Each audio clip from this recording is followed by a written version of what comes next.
Magandang araw mga kababayan ko at ichi-chika ko nga sa inyo.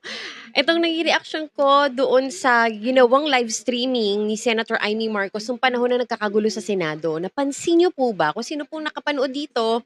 Hindi ko alam kung mag-a-agree kayo sa akin pero alam na alam naman po natin na lahat yun ay acting lang. Kasi nakita niyo po ba kung paano siya nagsasalita?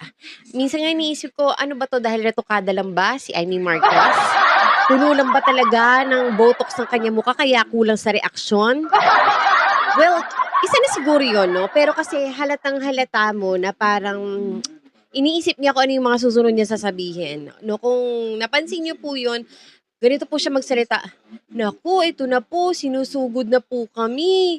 Huhulihin na po ba kaming lahat? Ganon, tapos yung mukha niya walang kare-reaksyon. So, not in panic at all. And secondly, nakita doon, pag panong camera niya, syempre, ginaganon-ganon yung camera niya para makita nga yung kapaligiran niya. Pag ganon niya nung camera niya, wala, relax na relax si Camille Villar. Parang walang ganap. Walang pakialam. Nagte-text na ganyan. Ganon lang. Wala reaksyon yung mukha. Walang kapanik-panik. Relax na relaxed. So, ano yun? Ano yung acting na yan? Senator Amy Marcos. So, kitang-kita na ikaw talaga give ka talaga na siraan yung kapatid mo, no? Kasi alam naman natin na talagang gustong-gusto niyang pabagsakin ng kanyang kapatid. Kagaya nga ng sinabi nitong si Sentry, nitong si Senator Trillanes, no, na nanood daw siya ng live stream nito ni Amy Marcos at napansin nga daw niya na ang binitawang salita ni Amy Marcos ay pinapasugod na daw sila ng kanyang kapatid ni PBBM. Tama ba na ganon ang linya mo? Yung mga linyahan mong ganon, tama ba yun?